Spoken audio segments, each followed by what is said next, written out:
y en realidad fue un mal cálculo mío porque me reciben la señal de video. ¿Aló? ¿Me Sí, están viendo? Sí, sí, gracias. Ok. sí, sí, lo Entonces, vemos. muchísimas gracias. Eh, yo, mm, para que me ayuden a acordarme para el tercer examen o examen final, realmente debo programar 2 días para el examen, para el repaso final, examen en mano, previo a cada examen, que valga la redundancia. Y entonces eso me obliga a posponer el examen de lunes a martes. ¿Está entendido? Sí, Sí, Ok, estamos a 24 y el examen está programado para el lunes 28, queda programado para el martes 29. ¿Estamos entendidos? sí, profesor. Perfecto, entonces iniciamos el repaso. Eh, ¿Cómo le llamamos al periodo que se da inmediatamente después de la Segunda Guerra Mundial? Un periodo Posguerra, histórico. ¿Cómo se llama, posguerra. Bill? posguerra. Posguerra, Posguerra. correcto. ¿Se puede o no usar una T? Post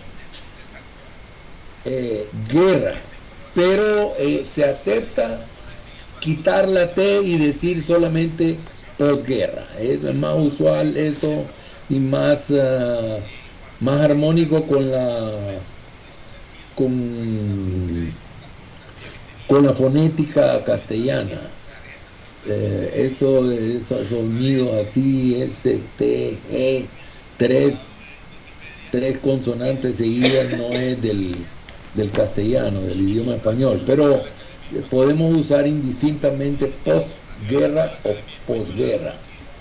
Entonces, ¿qué tiene de importancia la posguerra para el tema del desarrollo y el subdesarrollo en América Latina? Que en ese periodo de posguerra fue la primera vez cuando se mencionó el término subdesarrollo por el último presidente en el tiempo de Segunda Guerra Mundial de Estados Unidos, y Harry Truman. Correcto, muchísimas gracias. Jorlin fue la que dijo Nazaret, eso. O Nazaret. Nazaret fue. Nazaret, gracias Nazaret. Sí, así es, efectivamente. Pero, ¿qué más? Además del término, porque lo que estamos viendo es el desarrollo y subdesarrollo de América Latina. Eso nos dice sobre el concepto de subdesarrollo que Harry S. Truman, que era vicepresidente de los Estados Unidos, muere el presidente Roosevelt y lo sustituye el vicepresidente Truman. Y él pronuncia en 1949 un discurso donde por primera vez habla del concepto de underdevelopment, que significa bajo el desarrollo o debajo del desarrollo. Pero con el concepto de desarrollo, ¿qué pasa con ese concepto? Eso con relación al subdesarrollo. Pero el concepto de desarrollo, lo que debemos decir es que también en la posguerra, inmediatamente el mismo año de que termina la guerra, que es el 45, inmediatamente ustedes saben que los estadounidenses podrán tener cualquier defecto, pero tienen excelentes cualidades y uno es que son muy ágiles, muy planificados, muy acertados en algunas cuestiones prácticas y desde el mismo año de 1945 ellos se dan cuenta de que se cobra conciencia porque los Estados Unidos vivían mirándose el ombligo, ¿verdad? Muy adentro de sí mismo, era un país bastante aislado, no es los Estados Unidos que conocemos aquí, salvo con relación al traspatio trasero, como se ha dicho, que es América Latina, que ellos consideraban los estadounidenses que les pertenecía, ¿verdad? Hay que recordar la doctrina Monroe, donde ellos le dicen a los europeos y a todos los demás potenciales del mundo, les dicen América para los americanos, y cuando dicen América para los americanos, parecen creer y decir que América, todo el continente americano, para los americanos, y los americanos solo son ellos. De hecho, yo he leído documentos oficiales de los Estados Unidos y ellos se refieren a nosotros,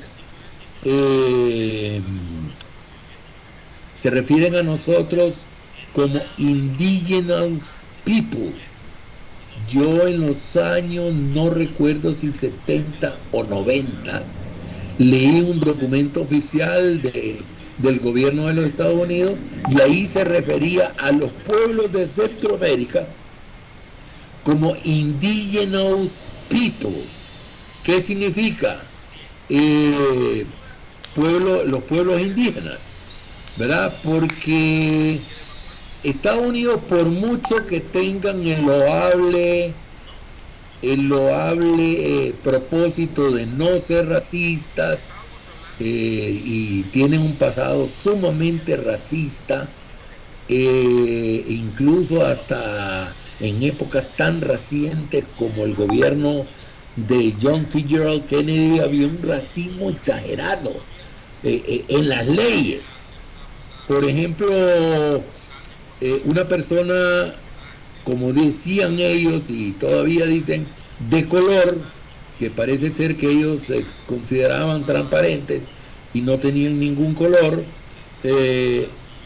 dice, una persona de color no podía tomar un asiento en un vagón, en un autobús de transporte público, en la parte de adelante, sino que debía sentarse atrás.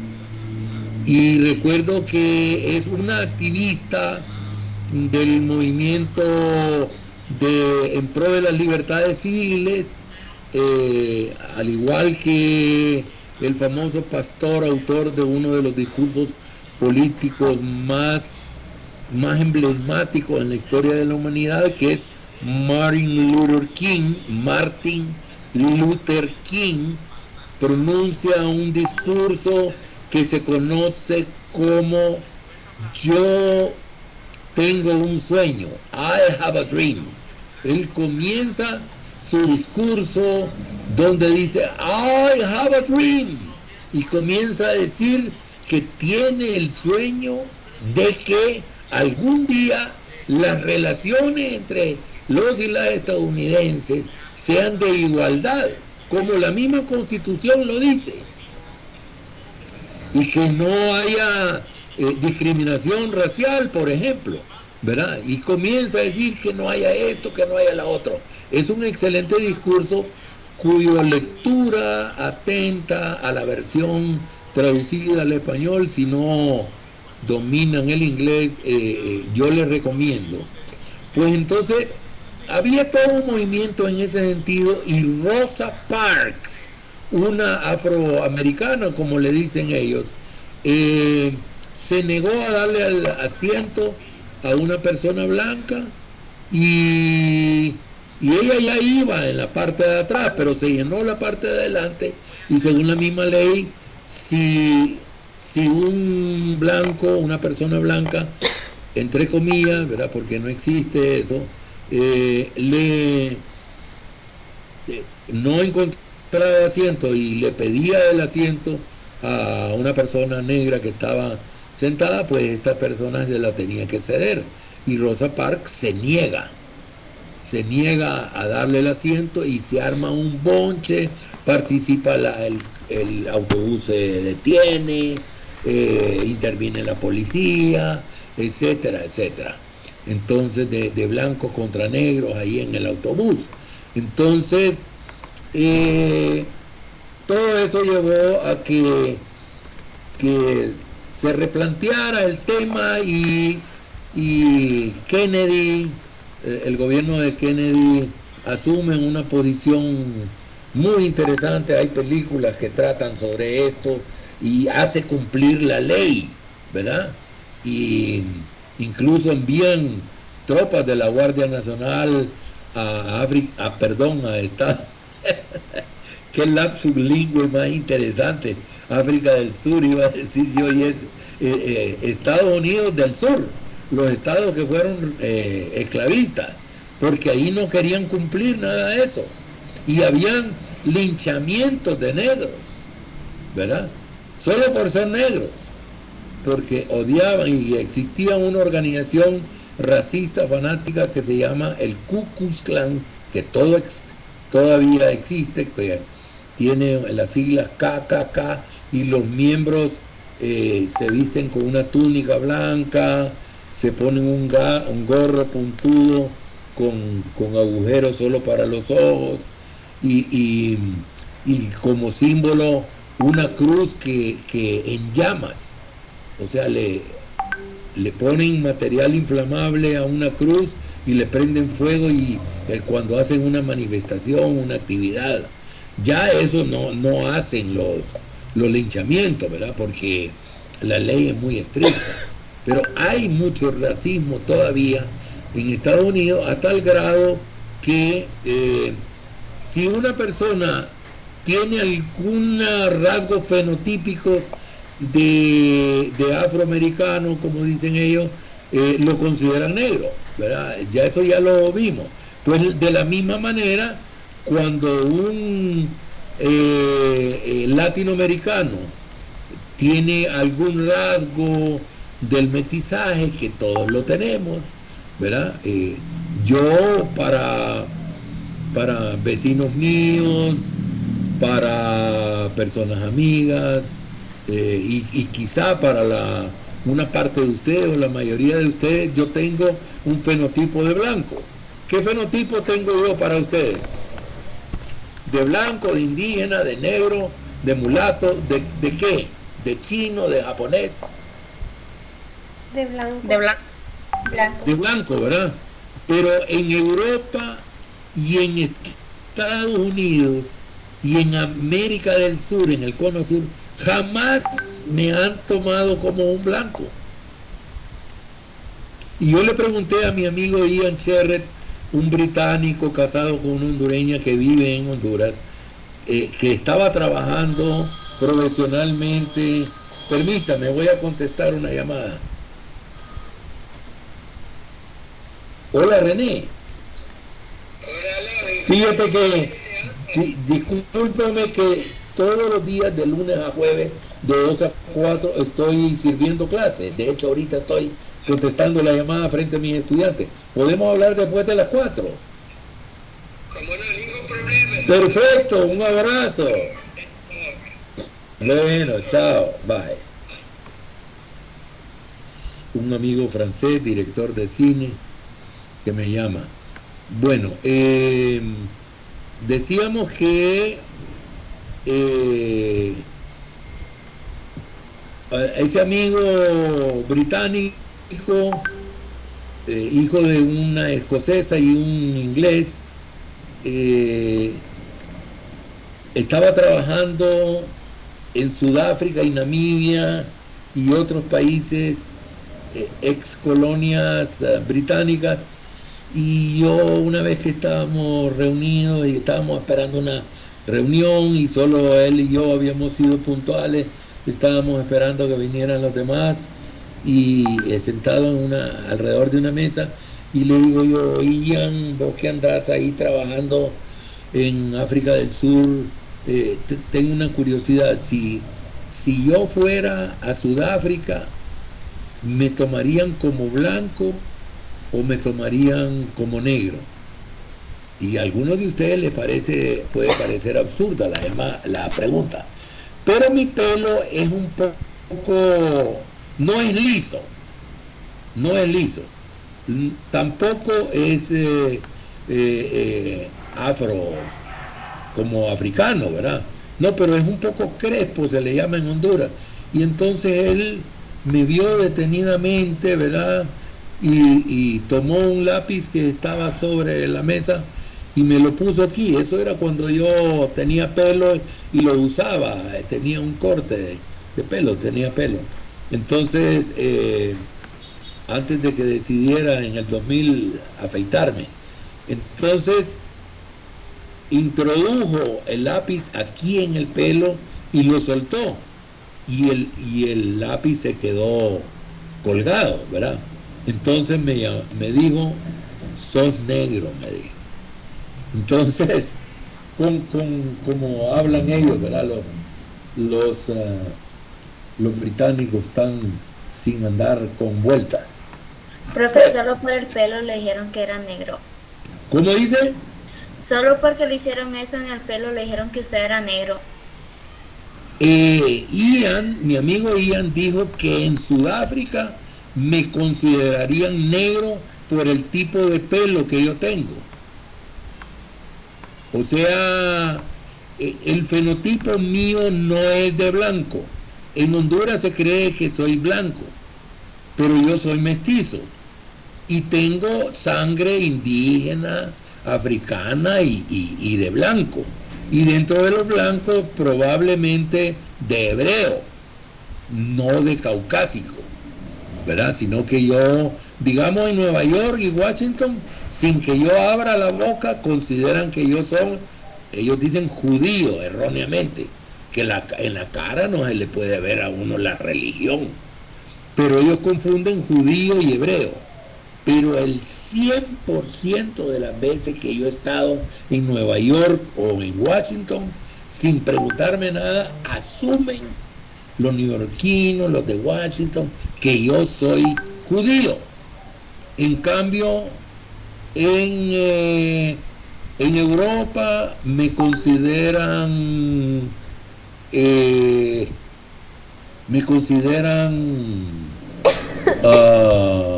no blanco, no saben que soy, pero no soy blanco, no soy europeo. En Sudáfrica me considerarían negro. En América del Sur, yo estuve en Chile, me ven como, ellos dicen centroamericano, pero centroamericano quiere decir tropical, así, caribeño significa. Centroamericano significa caribeño, o sea, un poco mulato. En Honduras se le llama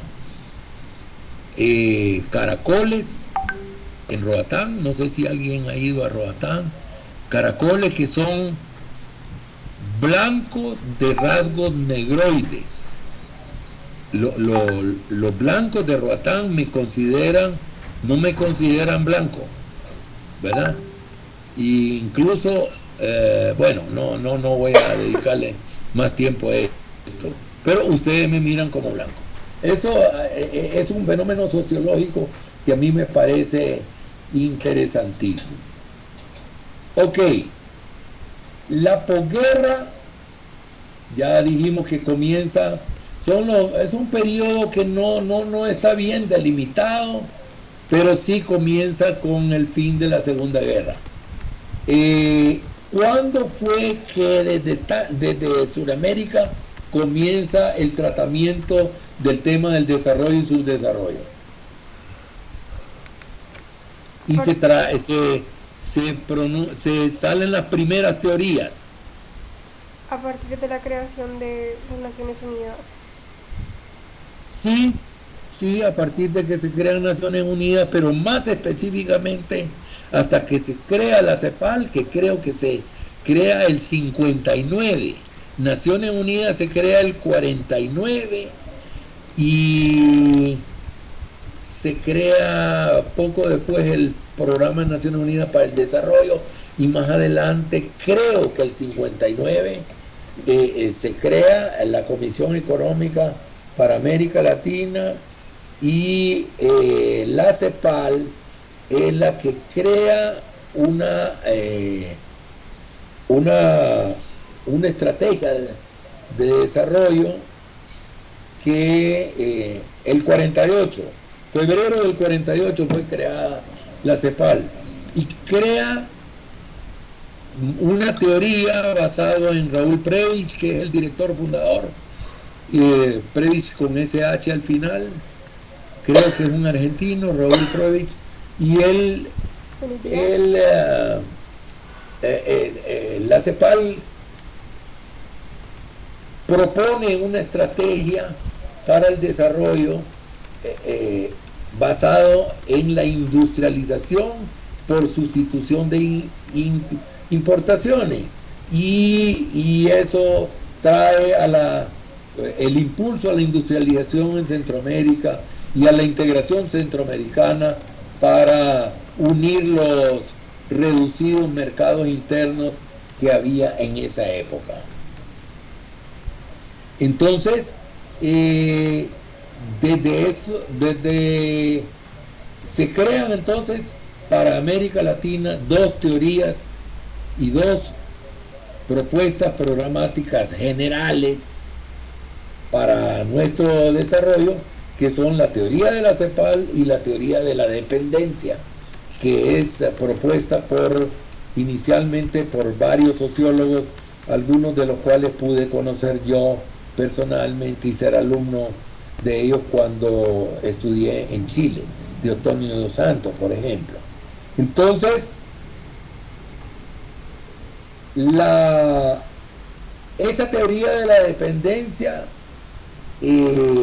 aunque no se le menciona explícitamente, todavía tiene impacto en la realidad latinoamericana, tanto en la forma que tenemos de analizar el subdesarrollo latinoamericano, como en las propuestas programáticas que se plantean, sobre todo desde todo lo que es los movimientos sociales y políticos que son críticos del sistema y que procuran impulsar un desarrollo incluyente, de ancha base, se dice en algún momento, particularmente los que se reúnen en cierto momento, no recuerdo qué año, en 1990, en julio de 1990, se organiza el primer Foro de Sao Paulo, y ese Foro de Sao Paulo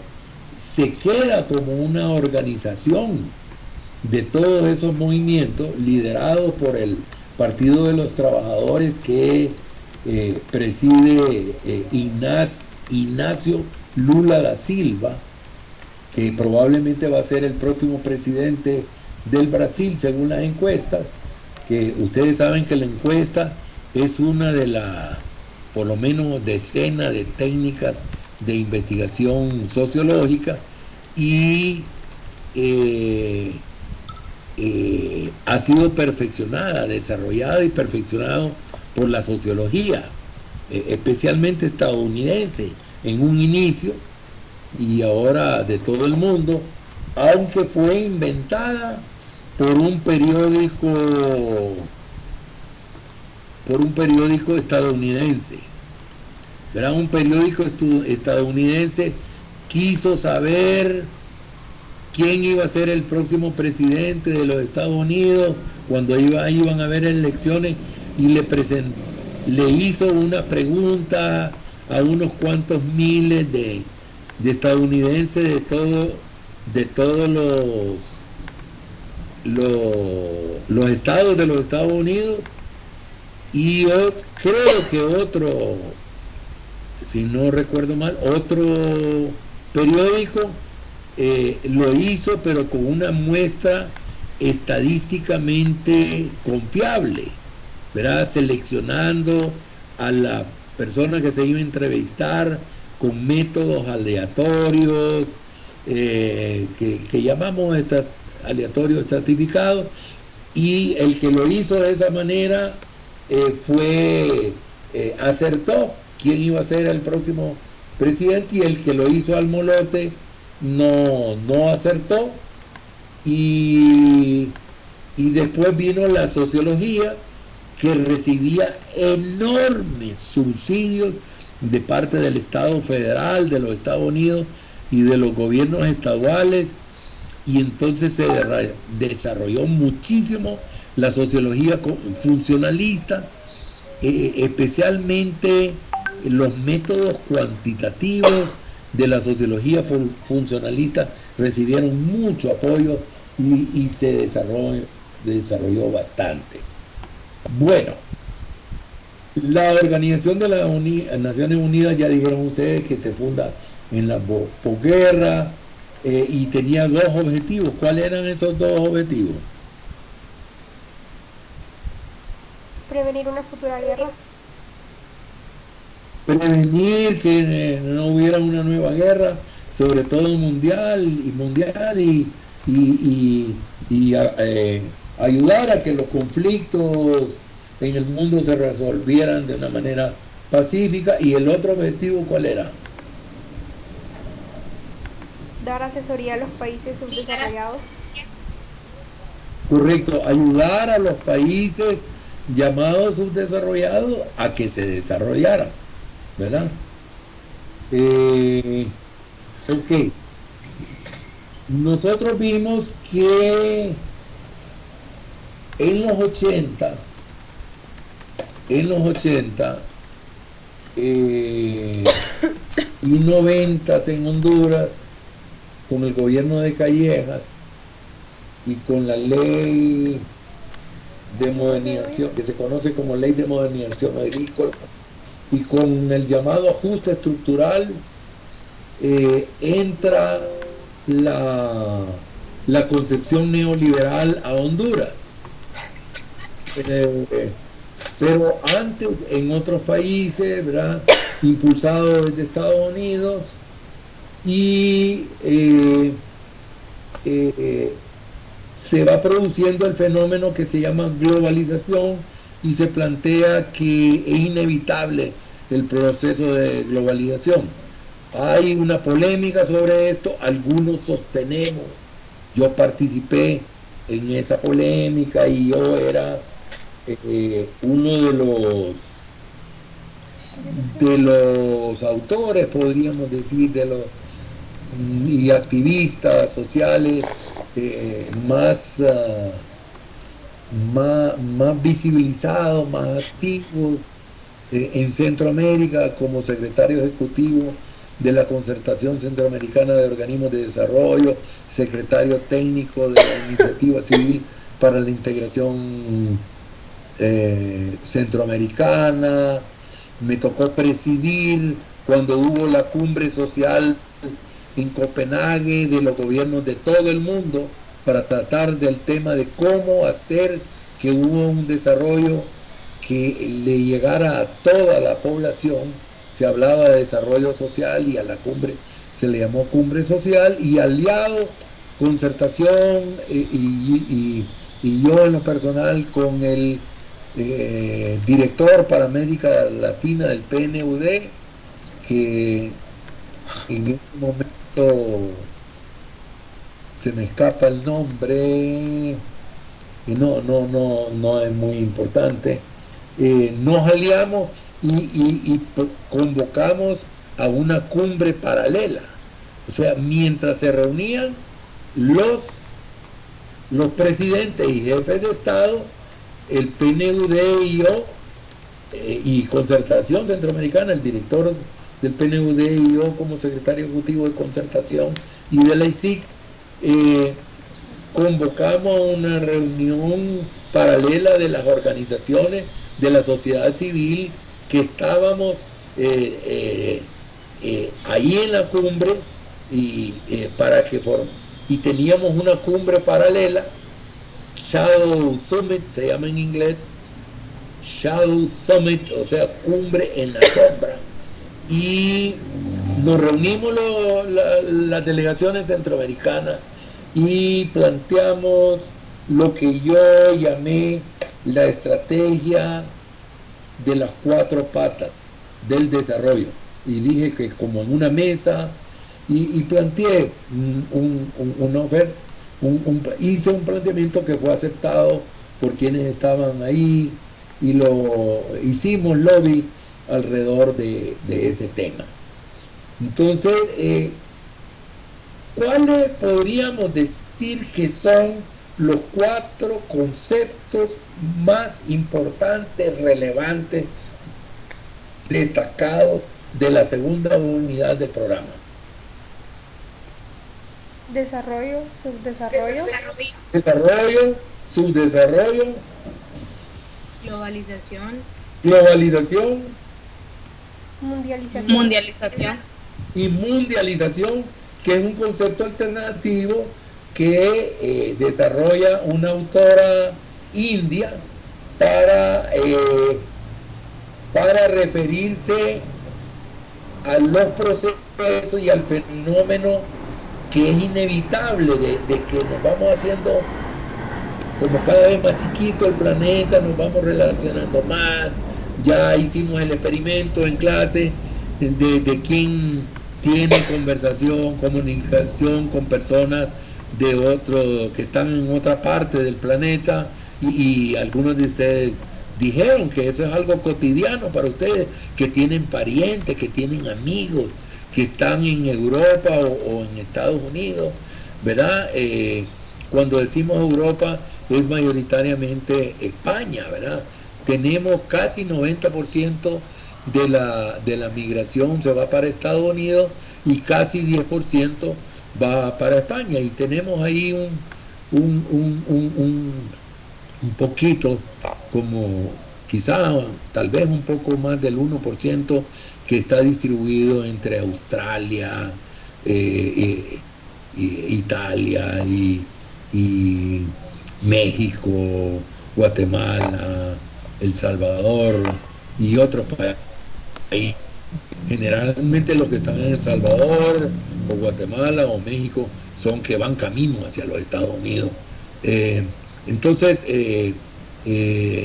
tenemos una situación así, ¿verdad?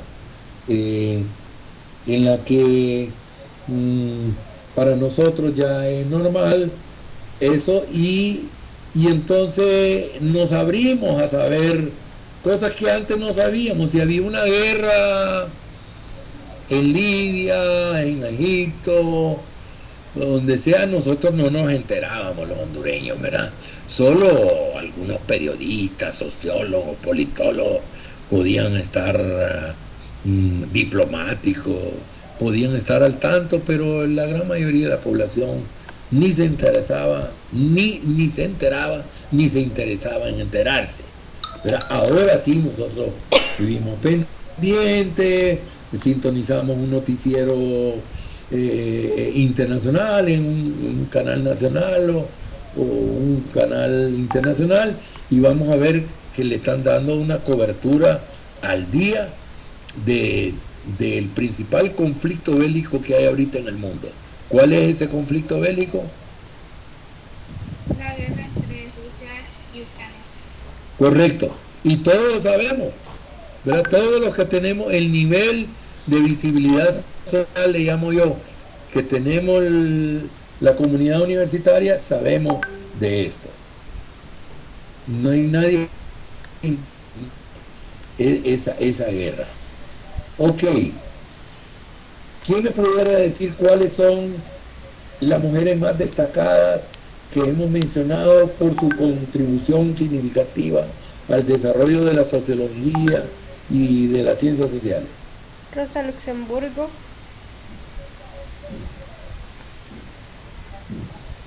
Marianne Webb, ¿Correcto? Marianne Webb o Sneaker Webb. ¿Correcto? Marianne Webb.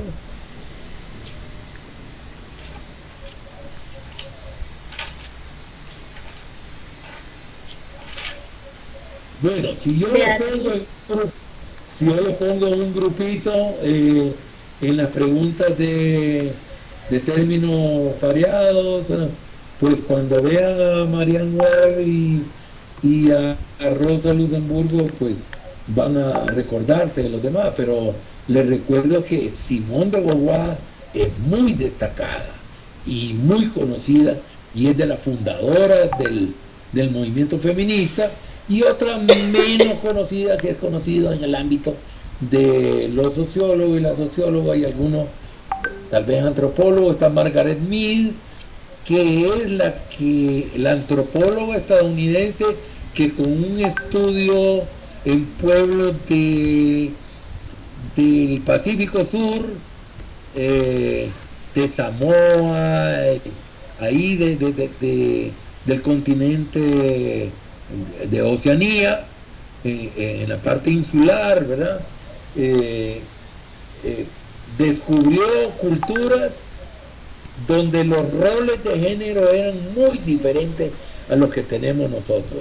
Los que se arreglaban y se ponían bonitos para gustarle a las mujeres eran los hombres, pero eran masculinos, totalmente masculinos, no eran que querían ser mujeres, no, eran masculinos, pero la masculinidad en esa tribu se expresaba de diferente manera, y las mujeres no se preocupaban por su apariencia personal, y creo recordar que también eran las que ejercían la violencia cuando tenían conflictos con otras tribus, ¿verdad? Y los hombres se quedaban en la casa.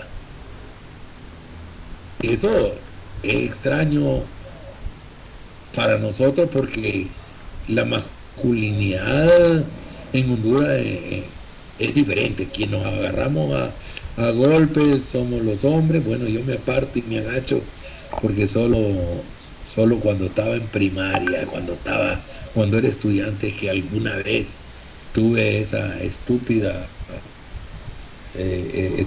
acción de agarrarse a golpes, que por cierto no fui yo el que lo provocó, ¿verdad? Pero se da eso entre hombres. Y las mujeres son más inteligentes en nuestra cultura y a lo más se insultan o se agarran del pelo o se aruñan, decimos en hondureño, ¿verdad? Se tratan de arañar la cara, que es lo que más se cuidan. Las mujeres tratan de arañarse la cara, de agarrarse el pelo, o de insultarse, ¿verdad? Son más inteligentes. En cambio los hombres, si tenemos un machete, usamos el machete. Si tenemos una pistola, nos agarramos balazos. Y habría que ver, por ejemplo, en el primer medio siglo de la historia de Honduras, en la costa norte, costa caribe, el día de pago, cuando había pago en la compañía bananera, siempre había muertos en pelea porque muchos se pasaban total o parcialmente el pago por la garganta, ¿verdad? Y pagaban prostitutas, ¿verdad? Que se ponían detrás de una mata de plátano en el suelo y los hombres hacían fila frente a la mata con los billetes de lo que costaba el brinco, como se dice en veterinaria, y iban los cerdos, es decir, de solo imaginar qué puercada, ¿verdad? Y iban haciendo fila y la mujer, cuando el hombre hacía lo que iba a hacer, lo tiraba a un lado la mujer y se lavaba con una palangana de agua que le pasaba a un ayudante y decía el próximo, y cuando ya estaba lista, y así eran, ¿verdad?, las relaciones de género en el campo bananero en cuanto a los aspectos sexuales. Bueno, contra ese machismo y en todas sus expresiones reaccionan el feminismo. Simone de Beauvoir es de la primera. El feminismo ha tenido 3 etapas. El primero fue la etapa en que lucharon el padre José Trinidad Reyes, que se le reconoce como líder fundador de los antecedentes de nuestra universidad, de la UNAM, porque fue el promotor junto con un grupo de hondureños, donde estaba Juan Lindo y otros. El padre Reyes fue de los que apoyó ese movimiento en favor del derecho de las mujeres a educarse, en esa época del siglo antepasado, si no recuerdo mal, las mujeres no tenían derecho a educarse en nada, nada. No se consideraba que tenían derecho a saber leer y escribir, a estudiar nada. Y hubo un primer movimiento, esa es la primera ola de feminismo, se le llama. Después viene una segunda ola que a Honduras la alcanza en los años 50, mediados de los años 50 del siglo pasado, ¿verdad? En el siglo pasado. Y yo les recomiendo que busquen una película, yo también la voy a buscar a ver si la encuentro en internet. Se llama Ángeles, traducido al español, pero está en inglés el nombre original. Se llama Ángeles con mandíbula de hierro. Es una excelente película, bien actuada, bien dirigida, un buen guión, que se refiere al movimiento sufragista del feminismo sufragista, que lo único que exigían, y que la gran mayoría de los hombres se oponía a eso, era que tuvieran, se decía, el derecho al voto, pero en realidad era la plena igualdad ciudadana entre hombres y mujeres. La mayoría de los que mencionan, especialmente periodistas que no son cientistas sociales, creen que se luchaba solo por el derecho al voto, pero en realidad era la plena igualdad ciudadana.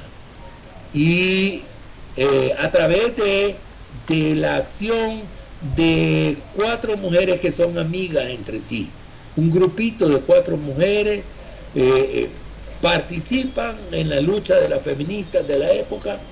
No solo eran ellas, ni eran las máximas líderes, ni nada, sino que cuentan la historia a través del testimonio de esas 4 mujeres. Ángeles con mandíbulas de hierro. Esa es la segunda ola, como les digo, que llega aquí a través de, a mediados de los 50, se hace una reforma constitucional que les concede el derecho al voto. Por cierto, como detalle curioso, hasta relativamente finales del siglo pasado, en el último cuarto del siglo pasado, si no recuerdo mal, es que el último de los cantones de Suiza, que sería como municipio, Suiza es un estado bastante federal y descentralizado, donde hay gobiernos locales, así como nosotros que del municipio, pero cada uno de esas instancias tiene un alto nivel de autonomía, y el nombre oficial de Suiza es Confederación Helvética. Ustedes van a ver que un sitio web del Estado suizo o una dirección de algún amigo suizo, yo tengo varios amigos suizos, al final aparece .ch, porque viene del francés. Ellos hablan 4 idiomas: el francés, el alemán, el italiano y el romaño, algo así le hablan, que es un lugarcito céntrico en el mapa de Suiza que tiene su propio idioma, que esa es la Suiza original, que al que se van añadiendo después otros territorios que pertenecían a Francia, Alemania o a Italia, ¿verdad? Porque están cerca Suiza por ahí, y se crea la Confederación Helvética en español, en francés, y Confederación Helvétique, CH en francés, y y en italiano también dice Confederazione Helvética, algo así. Y en alemán es diferente, no tienen la misma sigla, pero como en la mayoría dicen Confederación Helvética, pues entonces ese es el, ah, el dominio de internet de Suiza, SH, que es Confederación Helvética. Bueno, vamos más rápido. Las corrientes de pensamiento que luchan por la igualdad de género, las dos más grandes, ¿cómo se llaman? Feminismo y masculinismo. Correcto. ¿Cuál es la definición a qué autor o autora pertenece la definición que dice grado en que dentro de un grupo social o nivel societal se considera muy importante la existencia, el conocimiento y la adopción de normas sociales, sean de carácter jurídico o no? ¿A qué concepto corresponde esa definición y quién es la autora que ha hecho ese concepto? El autor es Alan Fajardo. El autor es un sociólogo o una socióloga. ¿De dónde? Hondureño. Sí, ¿de qué país? Hondureño. Hondureño, ¿verdad? Correcto, sí.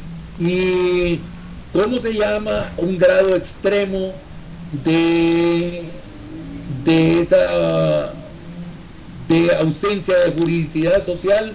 ¿Cómo le llama el mismo autor? Anomicidad social.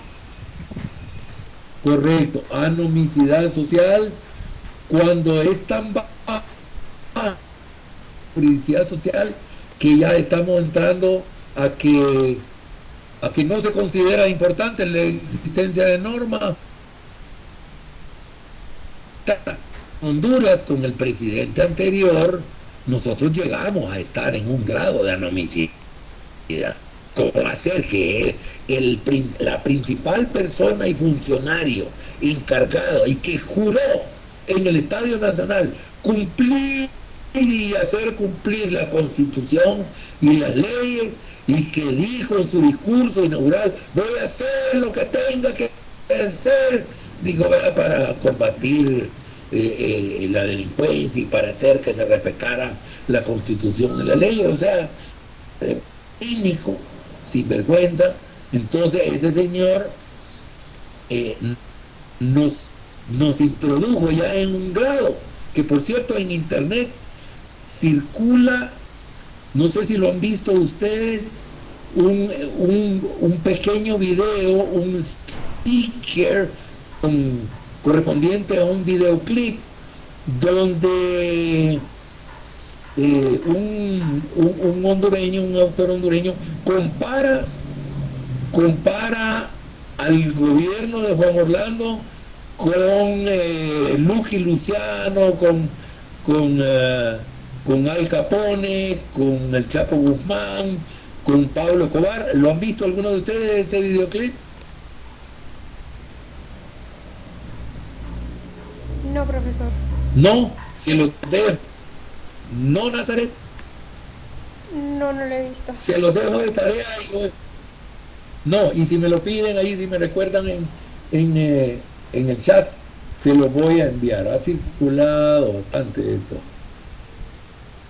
¿Cuál es la primera técnica de las que hemos mencionado de investigación social en que nosotros solemos usar en toda investigación que nosotros frecuentemente, la gran mayoría de las veces, es la primera que usamos? Revisión bibliográfica. Correcto, la revisión bibliográfica. Y el enfoque adoptado por la UNA para la planificación didáctica. Un enfoque de competencias. Exacto, enfoque de competencias. Se nos está terminando el tiempo, tenemos unos segundos, ya se nos fueron. Vamos a continuar en la próxima clase. ¿Tienen alguna pregunta? Entonces quedamos en que el examen se propone para el martes para que tengamos tiempo de hacer el repaso, examen en mano, y ya yo ya aprendí varias cosas y la he recuperado en esta clase, que tengo que ir en el repaso examen en mano de atrás para adelante, y aprendí que debo destinar 2 clases y no solo una para hacer el repaso final examen en mano. Estudien las grandes misiones de la sociología, las condiciones que llevaron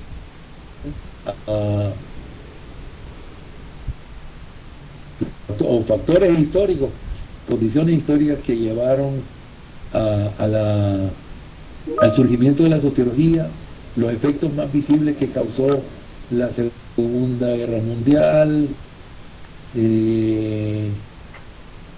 Eso estudien, porque eso probablemente, como es muy importante, vaya a venir en el examen del martes, la de estrato social, los clásicos fundadores los precursores de la sociología. Ok, nos vemos entonces. ¿Hay alguna pregunta? ¿No? Nos vemos el lunes entonces. Feliz día. Buenas tardes, profe.